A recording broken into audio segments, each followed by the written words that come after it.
Ang Bloody Mary ay isang kanais-nais na inuming cocktail. Ngunit alam mo ba na ito ay talagang batay sa isa sa mga pinakakakilakilabot na tao sa British royal family? Nagpasya si Mary I of England na ibalik ang Katolisismo bilang pangunahing relihiyon sa Inglaterra, at walang nakitang mas mabuting paraan para gawin ito kaysa literal na sunugin ang mga Protestante at tawagin sila bilang mga erehe. Sinasabing siya ang may pananagutan sa mahigit 300 pagkamatay ng mga Protestante, kung saan hindi siya kailanman nausig. Naaalala ng kasaysayan ang reyna ng Ingles bilang isang mamamatay tao na halimaw. Ngunit ang tunay na kwento ni Mary I ay napakadetalyado. At iyan ang ating aalamin dito sa latest update. Ihanda ang iyong sarili at ituon ang iyong pansin. Heto na. Ipinanganak noong ika-18 ng Pebrero taong 1516, pero hindi si Mary ang pinakahihintay na anak na inaasam ng kanyang mga magulang, sina Henry VIII at Catherine ng Aragon. Ngunit nalampasan niya ang mga hamon mula kamusmusan at lumaki sa mata ng publiko bilang isang minamahal na prinsesa, kahit sa kanyang pagdadalaga. Nang mahilig ang kanyang ama kay Anne Boleyn ay hiniwalayan nito ang kanyang ina at tumiwalag sa simbahang Katoliko. Dahil idineklara na hindi lehitimong anak at hiwalay sa kanyang ina, ibinaba ang kanyang posisyon mula sa titulong prinsesa, tungo sa ginang. Umanggi si Mary na kilalanin ang bisa ng diborsyo ng kanyang mga magulang o ang katayuan ng kanyang ama bilang pinuno ng Church of England. Noong 1536 lamang, pagkatapos ng pagpatay kay Anne at kasal ni Henry kay Jane Seymour, na sa wakas ay pumayag si Mary sa mga tuntunin ng kanyang mapagmahal na ama. Siya ang unang babae na namuno sa Inglaterra dahil sa kanyang sariling karapatan. At kahit pa hindi ipinamana sa kanya ang trono, kinuha niya ito taglay ang walang katulad na ambisyon mula sa mga taong naghahangad na hadlangan siya. Pagkamatay ni Henry, na kanyang ama, maligaya siyang nakabalik sa posisyon ng royal family, nakaligtas siya kay Henry, at 3 pang madrasta, ngunit para lamang makita ang kanyang nakababatang kapatid sa ama, si Edward VI, na umupo sa trono bilang kahalili ng kanyang ama at bilang isang protestanteng reformador, na nagudyok ng matinding pagkayamot sa taimtim at pinakaginagalang na relihiyon ni Mary ang Katolisismo. Nang mamatay si Edward makalipas ang 6 na taon, hindi niya sinunod ang kagustuhan ng kanyang ama sa pamamagitan ng pag-iwan ng korona sa pinsang protestante na si Lady Jane Grey, na hindi kasama sa linya ng susunod na tagapagmana. Si Mary at ang kanyang nakababatang kapatid na babae sa ama, si Elizabeth ang legal na dapat humalili. Kahit na si Mary ay maaaring humingi ng kanlungan sa mga miyembro ng pamilya sa Europa, pinili niyang manatili sa England at ipaglaban kung ano ang nararapat sa kanya. Sa pag-iwas sa mga hukbo ng kanyang mga karibal, nang alap siya ng suporta mula sa mga maharlika sa buong bansa at nagmarcha sa London. Noong 3 ng Agosto taong 1553, sumakay sina Mary at Elizabeth sa sakarwahe ng magkatabi at naglibot sa kabisera ng England para sa malawakang pag-aanunsyo ng pagpuri, bilang isang reyna si Mary, at ang isa bilang isang kasunod reyna si Elizabeth. Inilalarawan ng mananalaysay na si Sarah Gristwood ang pag-akyat ni Mary I sa tugatog ng tagumpay, bilang isang kamanghamanghang aksyon na naisagawa kahit na may napakaliit ng tsansa na magtagumpay. Bago ang paghiwalay ng England sa Roma noong 1534, ang Katolisismo ay nangingibabaw sa kaharian sa loob ng maraming siglo. Ang desisyon ni Henry VIII na bumuo ng Church of England ay nagpasiklab ng alitan, gaya ng pinatunayan ng pag-aalsa ng Pilgrimage of Grace noong 1536, na natagpuan ang humigit kumulang 30,000 tagahilaga na humawak ng armas bilang protesta sa pagkawasak ng mga monasteryo, pagbabawal ng mga kapistahan at mga banal na araw, at madugong pagtrato ng mga klero na tumangging tanggapin ang bagong orden. Sa ilalim ng anak ni Henry, ang reformasyon ng Ingles ay umabot sa mga bagong sukdulan, nagkaroon ng batas na tumitapos sa pagsasagawa ng Latin Mass, na nagpapahintulot sa mga pari na mag-asawa, at pag-discourage sa pagsamba sa mga relikya at relihiyosong artifacts. Ayon kay Linda Porter, may akda ng The Myth of Bloody Mary, si Edward VI, ay kumilos ng mas mabilis at higit pa kaysa sa gusto ng karamihan ng populasyon. Inalis niya ang maraming bagay na nakagawian na, at nagkait sa kongregasyon ng kung ano ang kinagawian ng marami sa kanila bilang misteryo at magagandang karanasan sa pagsamba. Ang Protestantismo, sabi niya, ay ang relihiyon ng isang edukadong minorya, hindi isang doktrinang pinagtibay ng lahat. Ayon kay Porter at sa iba pang mga mananalaysay, ang nakakubling katotohanan ay ang Inglaterra ay isang pangunahing katolikong bansa pa rin nang si Mary ang umupo sa trono. Nanatiling katoliko pa rin si Mary I, at ang mga unang pagtatangka ni Mary na itatag muli sa bansa ang lumang simbahan ay nasubok. Gaya ng isinulat ng mananalaysay na si Alison Weir sa The Children of Henry VIII, naging mas kontrobersyal pagkatapos ng kanyang kasal kay Philip ng Espanya, kung saan sila ay nahantad sa publiko, na may isip at impluwensyang Espanyol. Noong unang taon ng kanyang paghahari, maraming prominenteng protestante ang tumakas patungo sa ibang bansa, ngunit yaong mga naiwan, at nagpumilit na ipahayag sa publiko ang kanilang mga paniniwala, ay naging puntirya ng mga batas sa maling pananampalataya na nagdadala ng malupit na parusa, pagsunog sa tulos. Ang gayong kamatayan ay walang alinlangan na kakilakilabot na sentensya. Ngunit sa Tudor England, ang mga madugong parusa ay pangkaraniwan lang. Iba-iba mga paraan ng pagpapatupad sa sentensyang kamatayan. Mula sa pagbigti, pagpugot, pagpapakulo, pagsusunog sa tulos, at binibitin ng pira-piraso. Sinabi ni Porter, nabuhay sila sa isang napaka-brutal na panahon, kaya hindi biro ang kakaharapin mo upang kumontra sa iyong 16 na siglong mga mamamayan. Noong unang bahagi ng modernong panahon, parehong naniniwala ang mga Katoliko at Protestante na ang maling pananampalataya ay nangangailangan ng mabigat na sentensya. Ang pinakatanyag na biktima ni Mary, si Arsobispo Thomas Cranmer, na kasalukuyan pa lamang naghahanda na magpatupad ng mga katulad na patakaran target ang mga Katoliko. Ayon sa Gristwood's Game of Queens, The Women Who Made 16th Century Europe, ang matigas na erehe na tumangging tumalikod, ay dapat lubusang mamatay. At iyon ang pinakapangunahing doktrina, sa isip noong 16 na siglo, ang maling pananampalataya ay isang laganap na pagbabanta hindi lamang sa simbahan, kundi sa katatagan ng lipunan sa kabuuan. Ang mga erehe ay itinuring ding nagkasala ng pagtataksil, dahil ang pagkwestiyon sa itinatag na mga patakaran sa relihiyon ng isang monarko ay katumbas ng pagtanggi sa kanilang itinalagang awtoridad. Ang katwiran para sa pagkamatay ng isang erehe, ay isinulat ni Virginia Rounding sa The Burning Time, Henry VIII, Bloody Mary and the Protestant Martyrs of London. Sinasabi nito, kaligtasan nito ng maraming inosenteng Kristiyano, na maaaring naligaw ng landas. Maging ang kakilakilabot na paraan ng pagpatay ay may pinagbabatayan na layunin. Ang kamatayan sa pagtali sa poste at pagsusunog ay nagpapadama kung paano masunog sa apoy ng impyerno ang suwail na erehe, at nag-aalok sa kanila ng isang huling pagkakataon na talikuran ang kanilang pananampalataya at iligtas ang kanilang kaluluwa. Inaasahan ni Mary at ng kanyang mga tagapayo na ang unang sunod-sunod na pagsunog ay magsisilbing isang maikli, matalas na panggulat, na nagbabala sa mga maling protestante na bumalik sa ng tunay na pananampalataya. Sa isang memorandum noong Enero taong 1555, ipinaliwanag ng reyna na ang mga pagbitay ay dapat gamitin ng husto upang maisip ng mga tao na hindi sila hahatulan ng walang makatarungang dahilan. Dapat din nilang mauunawaan ang katotohanan at maingat na itaguyod ito. Ngunit labis na minamaliit ni Mary ang katatagan ng mga protestante, at ang kanilang kusang pagpayag na mamatay.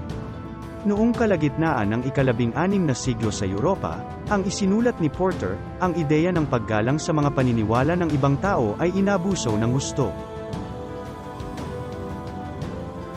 Naging malinaw ang dalawang magkaibang grupo, ang mga mapang-api at mga martir.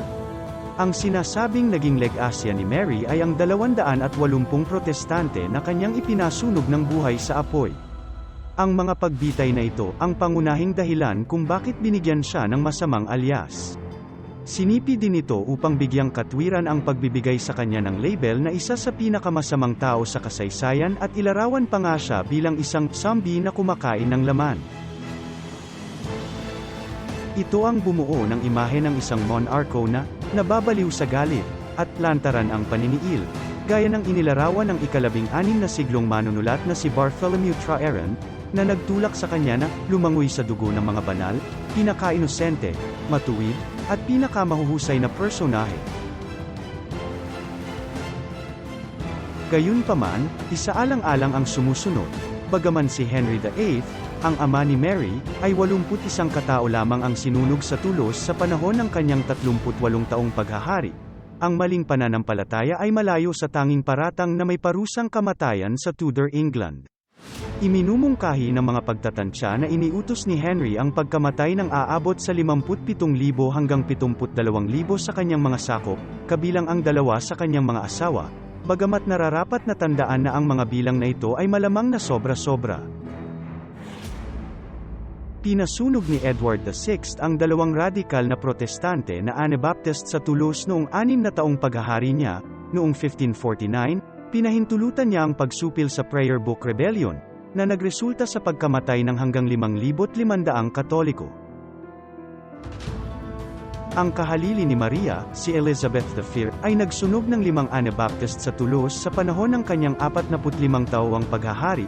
Ipinagutos ang pagbitay sa humigit kumulang 800 rebeldeng Katoliko na sangkot sa pag-aalsa ng Northern Earls noong 1569, at nagkaroon ng hindi bababa sa 183 Katoliko. Karamihan sa kanila ay mga misyonerong Heswita, binitay, inakusahan at hintulan bilang mga taksil. Ngunit ang pinakakontrobersyal ay, nang iutos ni Mary na sunugin sa Toulouse ang 280 protestante bilang mga erehe, isang katotohanan na nang maglaon ay magpapatibay sa kanyang reputasyon bilang Bloody Mary. Kung bilang o dami ng pinatay na inosente ang basehan ng palayaw niyang Bloody Mary, bakit hindi binansagan ang mga miyembro ng pamilya ni Mary na Bloody Henry, Bloody Edward, at Bloody Bess? Bakit ang alamat ng Bloody Mary ay nanatili sa kolektibong imahinasyon ng Great Britain sa loob ng mahabang panahon? At ano ang ginawa ni Mary na kakaiba kung ikukumpara hindi lamang sa ibang mga monarch ng Tudor, kundi sa mga hari at reyna sa unang bahagi ng modernong Europa? Ang mga tanong na ito ay komplikado at malalim, ngunit marami pang ibang rason kung bakit.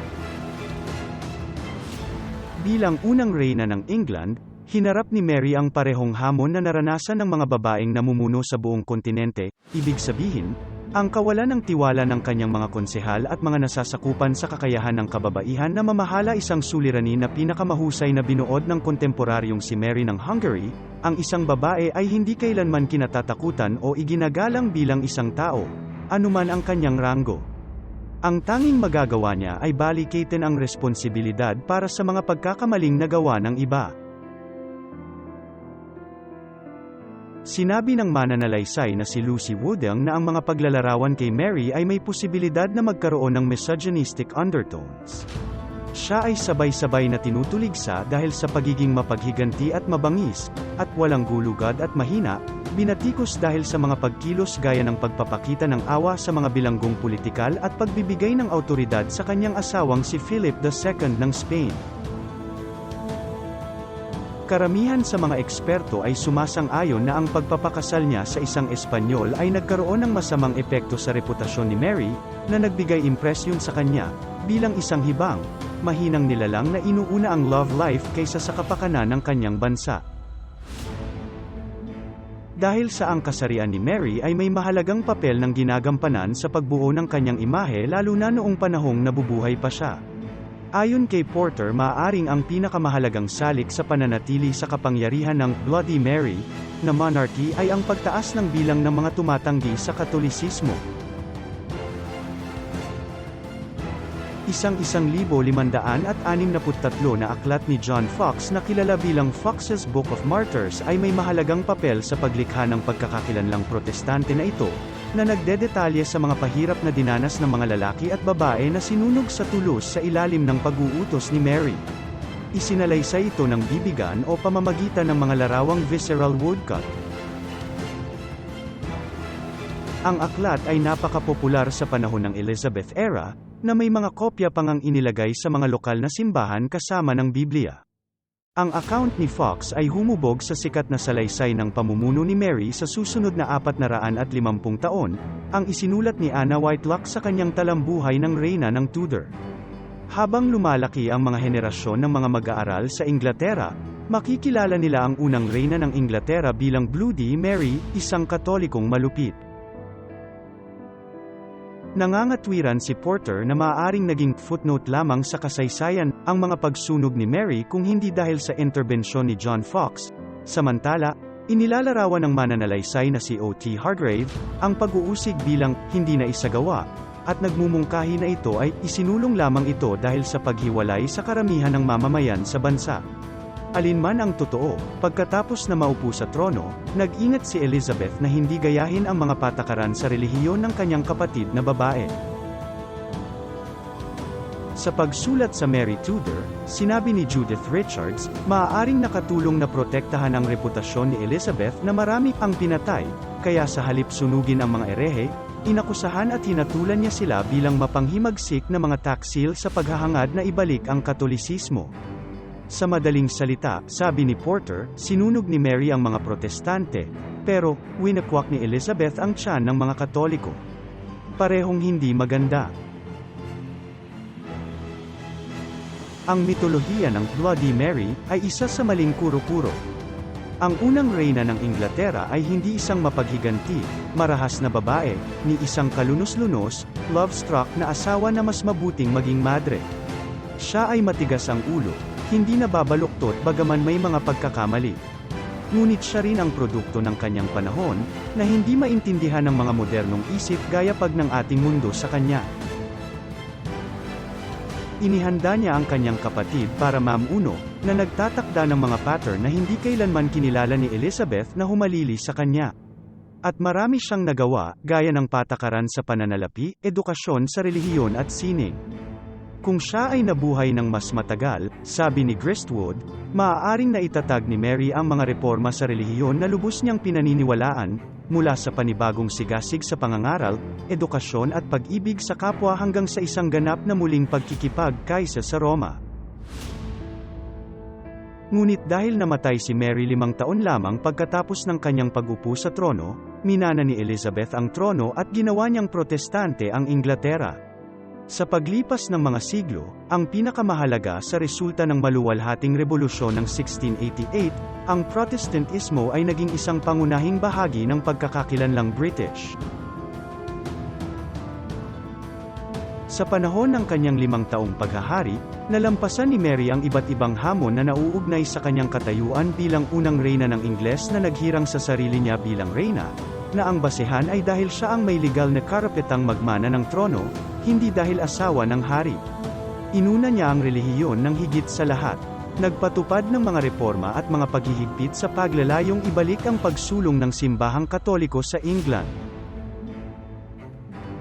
Nagtakda rin ang reyna ng mga pattern at inilatag ng batayan para sa mga inisyatib, kabilang sa mga ito, ang reforma sa pananalapi, paggalugad at pagpapalawak ng hukbong dagat, na itatayo sa ibabaw ng kanyang pinapurihang kahalili, si Elizabeth I. Gayunpaman nabigo si Maria na gampanan ang pinakamahalagang tungkulin ng sinumang monarko, ang pag-iingat ng henerasyon ng tagapagmana. Nang siya ay namatay sa edad na 42 noong 1558 dahil sa isang karamdamang kinilala na malamang ay uterine cancer, ovarian cyst o influenza. Ang reputasyon ni Mary, sabi ni Woodham, ay napakahirap na itatag pagkatapos ng kanyang kamatayan, at nangailangan ng napakahabang panahon para ang Protestante ay maging pangunahing pagkakakilanlang British. Kung gayon, ang kanyang matagal na pagiging di popular, ay nagpapakita ng kabiguan na wastong maglalarawan ng kanyang pamumuno. Isinulat ng mananalaysay na si Thomas S. Freeman, si Mary ay patuloy na hinuhusgahan alisunod sa pamantayan ng ika-18, ika-19 at ika-20 siglo, kaya talagang hindi siya makakapasa. Para sa lahat ng kanyang mga pagkakamali, iyon man ay dahil sa katunggaling kampo ng reforma o paninira, Si Mary ang unang nagpatunay na ang mga kababaihan ay maaaring mamuno sa England na may parehong awtoridad tulad ng mga lalaki, at mayroong siyang natatanging lugar sa kasaysayan ng Britanya. Siya ay isang intelligent, politically adaptable, at determinadong monarch na napatunayang may originality, argues Whitelocke. Si Mary ay ang Tudor trailblazer, isang political pioneer na ang pamumuno ay nagbigay kulay sa monarkiya ng Ingles. Ito ay isang kwento kung paanong ang isang monarko na isang hero at underdog noon ay pinagbintangan bilang isang marahas na diktador, sa kabila ng pagiging marahas kanyang ama na si Henry VIII, o iba pang mga monarkang Ingles. Ito ay isang kwento ng sexism, pagbabago ng pambansang pagkakakilanlan at magandang makalumang propaganda, na lahat ay pinagsama-sama upang lumikha ng imahe ng isang walang kontrol at malupit, na siyang pagkakakilas sa kanya ng mga tao ngayon. Gaya ng naobserbahan ng obispo ng Winchester sa sermon ng libing ni Mary noong Desyembre taong 1558, siya ay isang anak na babae ng hari, siya ay isang kapatid na babae ng hari, siya ay isang asawa ng hari, siya ay isang reyna, at sa parehong titulo ay isang hari din. Gayunpaman, pagkaraan ng mga siglo, ang reyna ng Tudor ay naaalala bilang isa sa mga pinaka-nakakagigil na taong nabuhay sa kasaysayan ng Ingles, si Bloody Mary.